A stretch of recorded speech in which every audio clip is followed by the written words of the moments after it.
Hello and welcome. आज हम करने जा रहे हैं स्विच स्टेटमेंट, जो कि कंडीशनल कंट्रोल स्ट्रक्चर का फोर्थ पार्ट है। इफ जो हमारी स्विच स्टेटमेंट है वो इफ एल्स स्टेटमेंट से काफ़ी हद तक मिलती जुलती है इन टर्म्स ऑफ वर्किंग। तो चलिए देखते हैं कैसे हमारी स्विच स्टेटमेंट काम करती है। स्विच स्टेटमेंट, चलिए डेफिनेशन से स्टार्ट करते हैं। It checks a variable with a set of values until it finds a matching value and then executes that block of statement which is under matching value। मैं इस definition को simplify करके आपको समझाता हूँ। स्विच स्टेटमेंट क्या करती है, हम स्विच स्टेटमेंट में एक वेरिएबल पास करते हैं। उस वेरिएबल को हम कंपेयर करते हैं जो हमने स्विच के अंदर डिफरेंट डिफरेंट केसेस बनाए होते हैं। उन केसेस की वैल्यू के साथ हम हमने जो स्विच में वेरिएबल पास किया है उसको कंपेयर करते हैं। अब जिस केस के साथ हमारा वेरिएबल मैच होता है उसके नीचे लिखी हुई स्टेटमेंट्स जो है, इंस्ट्रक्शंस हैं, वो एग्जीक्यूट हो जाती हैं। अगर वो मैच नहीं करता है तो वो नेक्स्ट केस को चेक करती है, फिर उस वेरिएबल को नेक्स्ट केस के साथ दी गई वैल्यू के साथ कंपेयर करेंगे। अगर वो मैच होती है तो उसको एग्जीक्यूट करेंगे।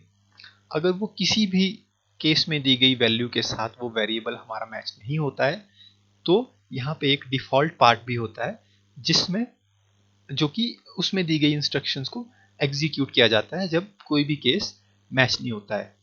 अगर आप थोड़ा गौर फरमाएंगे तो स्विच स्टेटमेंट की जो वैल्यू जो वर्किंग है वो बहुत हद तक हमारे इफ एल्स जो कंट्रोल स्टेटमेंट थी उससे मिलता जुलता है।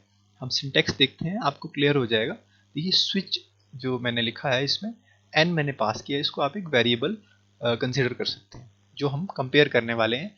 केस में देखिए लेबल 1 के साथ जो पहला केस है वहाँ मैं जो एन वेरिएबल है उसको कंपेयर करूँगा। अगर वो कंडीशन ट्रू हो जाती है, दोनों बराबर हो जाती हैं, ठीक है, जो भी हम कंपैरिजन लगा रहे हैं, तो लेबल 1 के नीचे केस 1 में जो है वो हमारी स्टेटमेंट्स एग्जीक्यूट हो जाएगी, ब्लॉक ऑफ स्टेटमेंट, और उसके बाद वो ब्रेक हो जाएगा और हमारी स्विच से बाहर आ जाएगा। लेकिन अगर मैच नहीं होती है तो वो सेकंड केस में जाएगा और वहाँ लेबल में जो वैल्यू है उसे हम अपने स्विच में पास किए जो एन वेरिएबल है उसके साथ कंपेयर करेंगे। ट्रू होती है तो उसके नीचे की वैल्यू एग्जीक्यूट होंगी, स्टेटमेंट्स एग्जीक्यूट होंगी, और ब्रेक स्टेटमेंट चल के वो उसको स्विच स्टेटमेंट से बाहर ले आएगी।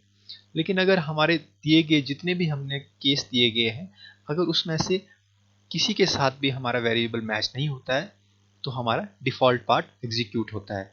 ये बिल्कुल एल्स पार्ट की तरह है कि अगर इफ एल्स इफ में जितनी भी कंडीशंस इफ कंडीशंस है अगर वो ट्रू नहीं होती तो एल्स पार्ट चलता था। यहाँ भी अगर कोई भी केस हमारे वेरिएबल के साथ मैच नहीं होता है तो यहाँ डिफ़ॉल्ट पार्ट चलता है। ठीक है, तो काफ़ी सिंपल है और हमारे इफ एल्स इफ के साथ मिलता जुलता है। तो अगर अभी आपको किसी भी तरह का कोई डाउट अभी भी आपके मन में है तो अभी जब हम प्रैक्टिकल इसके करेंगे तो आपको वो डाउट क्लियर हो जाएंगे। चलिए इसके प्रैक्टिकल करते हैं। यहाँ देखिए मैंने एक PHP की फ़ाइल क्रिएट कर रखी है और इसमें मैं इसको अनकमेंट कर देता हूँ। यहाँ पे मैंने देखिए एक क्लास नाम का वेरिएबल डिक्लेयर कर रखा है और स्विच स्टेटमेंट मैंने यहाँ पे स्टार्ट की। स्विच स्टेटमेंट के लिए हमें स्विच कीवर्ड लिखना पड़ता है। उसके बाद मैंने यहाँ पे ये क्लास नाम का वेरिएबल इसको यहाँ पे पास कर दिया है और मैंने यहाँ पे केस बनाए हैं। देखिए एक मैंने केस 6 नाम से बनाया हुआ है, ठीक है, और इसमें मैंने इको कर दिया है गो प्ले क्रिकेट और ब्रेक स्टेटमेंट। इस तरह केस 7 है गो प्ले वॉलीबॉल, ठीक है, और ब्रेक स्टेटमेंट। केस 8 में है गो प्ले हॉकी, ठीक है, और ब्रेक स्टेटमेंट। और केस 9 में है go play badminton, break statement और डिफ़ॉल्ट इनवैलिड क्लास। मैंने क्या किया है, मैंने एक क्लास वाइज मैंने एक ये चेक करना है कि जो क्लास यहाँ पे, जैसे मैं इस वेरिएबल को इनिशियलाइज कर देता हूँ, इसमें मैं सपोज यहाँ पे 6 पास करता हूँ, ठीक है। तो देखिए क्या आउटपुट आएगी। सेव करता हूँ इसको और आप देखेंगे गो प्ले क्रिकेट। तो देखिए क्या हुआ, अब हम इसको समझते हैं। हमारा वेरिएबल जो था क्लास उसमें 6 गया और क्लास को हमने यहाँ पास कर दिया, यानी कि यहाँ क्या हुआ 6। अब ये 6 जो होगा ये नीचे दिए गए केसेस के साथ कंपेयर होगा, तो उसको पहला ही केस जो है 6 मिल गया, 6 और 6 इक्वल्स हो गया और कंडीशन ट्रू होगी तो इसके अंडर जो स्टेटमेंट्स थी वो एग्जीक्यूट होंगी। तो क्या आ गया, गो प्ले क्रिकेट और उसके बाद ये स्टेटमेंट ब्रेक होगी। उसके बाद इसने बाकी के केस चेक नहीं किए। अगर मैं करता हूँ 7, देखिए तो क्या होगा, अब यहाँ क्लास में 7 हो गया, 7 और 6 ट्रू नहीं हुए, आपस में बराबर नहीं हुए, तो उसने इसको छोड़ दिया। और यहाँ गया 7 और 7 इक्वल्स हो गए, और क्या हुआ, ये वाली स्टेटमेंट एग्जीक्यूट होगी। यहाँ रिफ्रेश करते हैं और ये देखिए आप आउटपुट में गो प्ले वॉलीबॉल, जो कि हमने यहाँ पे लिखा है। तो यानी कि जो हमारे दिए गए वेरिएबल के साथ स्विच के अंदर जितने भी हमने केसेस लिखे हैं, जो भी केस मैच होता है उसके नीचे दी गई स्टेटमेंट्स एग्जीक्यूट हो रही है। एक और कर लेते हैं, 8 कर लेते हैं, तो हमारा ये वाला ब्लॉक जो है वो एग्जीक्यूट होगा स्टेटमेंट्स का, क्योंकि यहाँ पे 8 और 8 ट्रू हो रहे हैं, 7 और 8 ट्रू नहीं होंगे, 6 और 7 भी ट्रू नहीं होंगे। ठीक है, सेव करके इसको हम रिफ्रेश करते हैं, तो देखिए गो प्ले हॉकी। अब मैं अगर दिए गए केसेस के अलावा कोई केस नहीं डालता हूँ, जैसे 6, 7, 8, 9 नहीं डालता हूँ, मैं डालता हूँ सपोज 10, 11 या 12 मैं यहाँ पे इसमें डालता हूँ, तो आप देखेंगे मैं यहाँ पे 12 डालता हूँ। देखिए क्लास में 12 स्टोर है, सेव किया और रिफ्रेश किया, ये बोलेगा इनवैलिड क्लास। ठीक है, इनवैलिड क्लास क्यों बोला इसने, क्योंकि इसने 12 को 6 के साथ कंपेयर किया, ट्रू नहीं हुआ, फॉल्स हो गया। फिर इसने 7 के साथ कंपेयर किया, ट्रू नहीं हुआ, फॉल्स हो गया। 8 के साथ 12 और 8 भी नहीं बराबर होते हैं, 9 और 12 भी बराबर नहीं होते। इसका मतलब इसकी सारी की सारी जो कंपैरिजन थे वो फॉल्स हो गए। अब जब सारे के सारे केस फॉल्स हो गए, तो इसने डिफॉल्ट केस को चुना और आपको आउटपुट दे दी इनवैलिड क्लास। ठीक है, तो देखिए अगर मैं फिर से कोई सही केस डालता हूँ, जैसे मैं फिर से 6 डालता हूँ, तो ये फिर से मुझे सही आंसर देगा। देखिए play cricket, go play cricket. तो आई होप आपको क्लियर होगा। एक चीज़ और आपको बताता हूँ इसमें, अगर हम ये ब्रेक स्टेटमेंट का यूज़ नहीं करते हैं तो देखिए क्या होता है। मैं इसको हटा देता हूँ, यहाँ से भी हटा देता हूँ, ठीक है, और मैं इसको सेव करता हूँ अब, और आप देखेंगे रिफ्रेश करता हूँ, ये देखिए go play cricket, go play volleyball, go play hockey. तो ये क्या करता है, जब ब्रेक नहीं होती, ब्रेक का मतलब क्या है कि 6 के साथ कंपैरिजन हुआ और ट्रू हो गया, और ये वाली स्टेटमेंट एग्जीक्यूट होगी। अब मैंने इसको ब्रेक नहीं किया, तो इसने क्या कर दिया, अगली स्टेटमेंट को भी एग्जीक्यूट कर दिया, और उसके बाद इसको फिर ब्रेक नहीं मिला, इसने इसको भी एग्जीक्यूट कर दिया, और इसको यहाँ पे ब्रेक मिल गया। देखो इसमें गो प्ले हॉकी के बाद ब्रेक मिल गया, तो इसने गो प्ले हॉकी के बाद इसने कुछ भी प्रिंट नहीं किया, वरना अगर यहाँ भी ब्रेक ना होता तो ये बैडमिंटन को भी प्रिंट करता। जैसे मैं यहाँ से ब्रेक हटा देता हूँ, तो अब मैं रिफ्रेश करता हूँ, तो आप देखेंगे कि बैडमिंटन भी प्रिंट हो जाएगा। देखिए गो प्ले बैडमिंटन। तो ब्रेक स्टेटमेंट क्या कर रही है कि जहाँ आपका केस कंपैरिजन में ट्रू हो जा रहा है, उस केस की स्टेटमेंट को एग्जीक्यूट करके ब्रेक कर देती है वहाँ से। ठीक है, जैसे मैं यहाँ ब्रेक लिख देता हूँ वापस, तो आप देखेंगे कि जब ये 6 और 6 बराबर हो जाएगा, तो उसके बाद ये आगे एग्जीक्यूट नहीं होगा। ये देखिए गो प्ले क्रिकेट के बाद इसने एग्जीक्यूट ही नहीं किया आगे। ठीक है, तो एक ये पार्ट था इसका। ठीक है, तो अभी तो मैंने क्या किया, अभी मैंने यहाँ पे देखिए, यहाँ पे मैंने ले रखा था, ये थी हमारी न्यूमेरिक वैल्यू थी, इंटीजर था। ठीक है, अब अगर हमने स्ट्रिंग के लिए कंपैरिजन करना है तो हम कैसे करेंगे। ठीक है, तो मैं क्या करता हूँ, मैं इसको डिलीट कर देता हूँ, हम एक और यहाँ पे प्रोग्राम बनाते हैं ताकि आपको एक और अंडरस्टैंडिंग हो जाए इसकी। जैसे मैं बनाता हूँ यहाँ पे एक वेरिएबल लेता हूँ ड्रिंक। ठीक है, और मैं इसको सेमीकोलन से कर देता हूँ क्लोज, और यहाँ पे कर देता हूँ स्विच। ठीक है, स्विच स्टेटमेंट लिखता हूँ, और यहाँ पे मैं इस ड्रिंक नाम के वेरिएबल को पास कर देता हूँ, और यहाँ पे मैं स्विच की जो करली ब्रेसेस है उनको स्टार्ट और एंड करता हूँ। इसके बीच में मैं यहाँ पे लिखता हूँ केस, केस, और यहाँ पे मैं मुझे स्ट्रिंग पास करता हूँ, जैसे वाटर। ठीक है, वाटर, इसके बाद मैं लगा देता हूँ कॉलन, और यहाँ पे मैं इको कर देता हूँ suppose water, water is good for health. ठीक है, और अब लास्ट चीज़ हमारी क्या रहेगी इसमें, ब्रेक। ब्रेक लगाना क्यों ज़रूरी है मैंने आपको एक्सप्लेन कर दिया। अब मैं क्या करता हूँ, इसको कॉपी करता हूँ ताकि हम इसे जल्दी जल्दी पेस्ट करके बाकी की केसेस भी कंप्लीट कर सकें। ठीक है, यहाँ वाटर की जगह मैं कर देता हूँ टी, और यहाँ स्ट्रिंग में लिख लेते हैं टी इज टेस्टी। ठीक है, और यहाँ कर देता हूँ मैं कॉफ़ी। ठीक है, और यहाँ स्ट्रिंग में लिखता हूँ coffee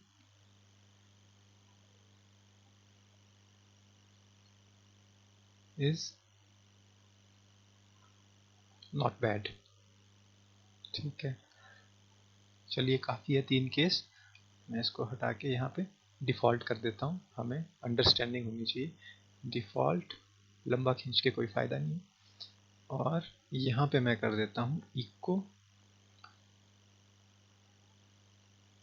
not a valid drink. ठीक है, तो अब हम देखते हैं क्या किया। एक वेरिएबल लिया ड्रिंक नाम का, उसे यहाँ पास कर दिया, और यहाँ मैंने कुछ केस बना दिए। केस पहला बना दिया वाटर नाम से, तो मैंने यहाँ स्ट्रिंग लिखी है, तो स्ट्रिंग मुझे क्या करना पड़ता है, कोट्स में लिखनी पड़ती है। उसके बाद मैंने water is good for health print कर दिया और ब्रेक स्टेटमेंट यूज कर दी। टी, ये भी देखिए मैंने स्ट्रिंग थी तो कोट्स में लिखी और इसके नीचे कुछ प्रिंट कर दिया। कॉफ़ी, अब यहाँ हम इसे चेक करते हैं। अब मैं ड्रिंक को वैल्यू देता हूँ, सपोज वाटर देता हूँ, तो मुझे क्या मैसेज आएगा, इक्वल्स टू इक्वल्स टू। ठीक है, अब देखिए एक स्ट्रिंग है, तो मैंने जिस बात को ध्यान में आपको समझाने के लिए ये वाला प्रैक्टिकल किया, वो ये है कि आपको स्ट्रिंग जहाँ है वहाँ आपको कोट्स लगाने पड़ेंगे तभी चलेगा। स्ट्रिंग को कैसे एग्जीक्यूट करती है स्विच स्टेटमेंट, तो यहाँ देखते हैं। ये देखिए water is good for health, इसने क्या किया, ये स्ट्रिंग इसमें स्टोर कर दी और ड्रिंक को यहाँ पास कर दिया, और अब ड्रिंक के अंदर जो वाटर है उसका कंपैरिजन हमारे फर्स्ट केस के साथ हुआ, और यहाँ पे हमें वाटर मिल गया और ये ट्रू होगी कंडीशन और ये एग्जीक्यूट हो गया।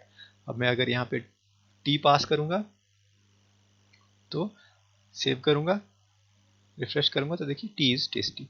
ठीक है, क्योंकि वाटर और टी आपस में कंपेयर हुआ तो ये फॉल्स होगी कंडीशन। टी और टी जब कंपैरिजन हुआ सेकंड केस, तो ये ट्रू कंडीशन होने के बाद इसके नीचे दी गई स्टेटमेंट एग्जीक्यूट हुई। ठीक है, अब मैं सपोज कोई ऐसी स्ट्रिंग लिखता हूँ जो दी गई ऑप्शन में नहीं है, मैं लिखता हूँ सपोज जूस। ठीक है, और मैं सेव करता हूँ और रिफ्रेश करता हूँ, देखिए नॉट अ वैलिड ड्रिंक मुझे ऑप्शन आ गया, क्योंकि इसने क्या किया, जो हमारा डिफ़ॉल्ट केस था उसको एग्जीक्यूट कर दिया। क्योंकि जूस जो है इसे ना फर्स्ट केस में मिला, ना ही सेकंड केस में मिला, ना थर्ड केस में मिला। तो जहाँ पे भी केस 3 केस थे, कहीं पे भी इसकी जो ये कंडीशन है वो मैच नहीं हुई, और इसने एक भी केस को एग्जीक्यूट ना करके डिफ़ॉल्ट केस को एग्जीक्यूट कर दिया। तो ये आपको स्ट्रिंग में ध्यान रखना है कि कोट्स का यूज़ करना है, सिंगल या डबल आपकी चॉइस है। जब आपने वेरिएबल को पास करनी वैल्यू तब भी, और जब आपने केस क्रिएट करने तब भी। ठीक है, तो ये हमारा स्ट्रिंग वाला केस भी हो गया। अब मैं आपको ये बताता हूँ कि भी ये चीज़ जो है आप स्विच स्टेटमेंट जो है इफ एल्स इफ के साथ हमारे कैसे काम करती है। हमने, अगर आपको याद होगा लास्ट वीडियो जो हमने किया था, आप उसको देख सकते हैं इफ एल्स इफ वाला। ठीक है, उसमें हमने क्या किया था, उसमें हमने डिविजन्स क्रिएट किए, सॉरी बच्चों के फर्स्ट सेकंड थर्ड डिवीजन में हम उनको मैसेज दे रहे थे, और पास में मैसेज दे रहे थे, अगर बच्चा फेल है तो हम फेल में मैसेज दे रहे थे। तो उस प्रैक्टिकल को हम इस स्विच केस का यूज़ करके करने की कोशिश करते हैं, तो आपकी एक और प्रैक्टिस हो जाएगी, आपको ज़्यादा समझ आएगा। तो उसी प्रैक्टिकल को करने के लिए हम क्या करते हैं, हम यहाँ पे वेरिएबल हमने क्या लिया था सबसे पहले, मार्क्स और इक्वल्स टू। ठीक है, अभी इसको खाली रहने देते हैं।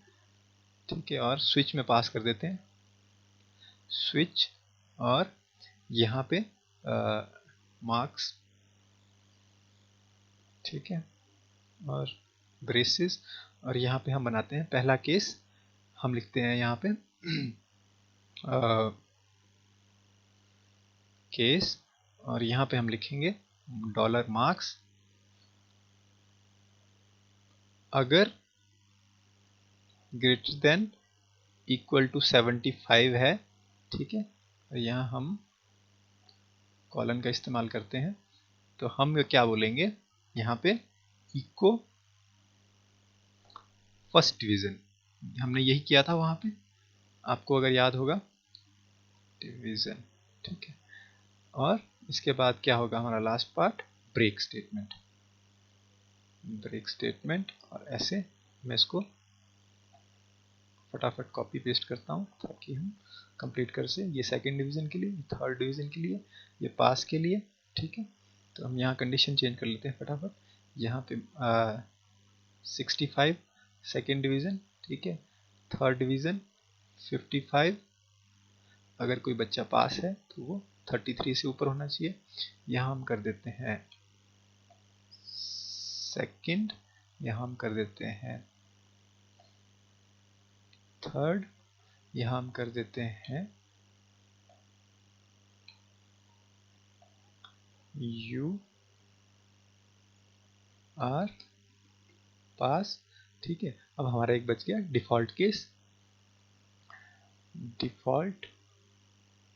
डिफ़ॉल्ट केस में अगर बच्चा हमारा फेल हो गया तो हम क्या करेंगे, यहाँ इको, ठीक है, इको में यू आर फेल, ठीक है। तो ये हमारा, अब हम चेक करते हैं इसको। सर पहले हम फर्स्ट डिवीज़न के लिए चेक करते हैं। मार्क्स को हम वैल्यू देते हैं यहाँ पे, सपोज किसी के 80 मार्क्स हैं। सेव करते हैं, रिफ्रेश करते हैं, तो देखिए फर्स्ट डिवीज़न ये चला, क्योंकि ये मार्क्स 80 से या 75 से बड़े थे। ये आपको लॉजिक पता है, ये हमने लास्ट वीडियो में डिटेल में डिस्कस किया। मैं बस आपको इस वीडियो के ज़रिए ये समझाना चाहता हूँ कि हम जो काम इफ एल्स इफ में कर सकते हैं उसे हम स्विच के ज़रिए भी कर सकते हैं, ठीक है। तो चलिए सेकंड डिवीज़न के लिए चेक करते हैं। हम ऐसा मार्क्स डालते हैं जो 65 और 75 के बीच में हो। हम डालते हैं सपोज 70, ठीक है। तो ये कंडीशन फॉल्स हो जाएगी पहली, यहाँ पे ये कंडीशन ट्रू हो जाएगी क्योंकि 70 जो है वो 65 से बड़ा है। तो देखिए सेकंड डिवीज़न, अब मैं डाल देता हूँ 60। तो 60 जो है 75 से, पहली कंडीशन में ये ट्रू नहीं होगी क्योंकि ये छोटा है, हम तो बड़े के लिए चेक कर रहे हैं। सेकंड केस में 60 बड़ा नहीं है 65 से, तो ये भी फेल हो जाएगी। तो यहाँ पे 60 जो है 55 से बड़ा है। सेव करता हूँ, रिफ्रेश करता हूँ, और देखिए थर्ड डिवीज़न, ठीक है। इस तरह अगर कोई बच्चा सिंपल पास है तो मैं इसको सपोज 40 डालता हूँ, तो पहली तीन कंडीशन फॉल्स हो जाएगी और यू आर पास ये एग्जीक्यूट हो जाएगी, ठीक है। ये देखिए यहाँ पे 40 जो है 33 से बड़ा है, ठीक है। तो ये ट्रू हुई। अब मैं ऐसा केस डालता हूँ जिसमें बच्चा फेल है, तो मैं डालता हूँ सपोज 25। तो 25 ये इससे भी छोटा है, 65 से भी छोटा है, 55 से भी छोटा है, 33 से भी छोटा है। सारी कंडीशन फॉल्स हो जाएगी और हमारा क्या चलेगा, डिफ़ॉल्ट केस। तो यहाँ पे चेक करते हैं, ये देखिए यू आर फेल। तो आई होप आपको काफ़ी अंडरस्टैंडिंग हुई होगी। हमने इस वीडियो में 3 प्रैक्टिकल करे स्विच स्टेटमेंट की। आई होप, मुझे उम्मीद है कि आपको अच्छे से समझ आया होगा। आप वीडियो को बार बार देखें, अगर आपका कोई डाउट रहता है तो आप उसको वीडियो को देख के क्लियर करें। Thank you very much.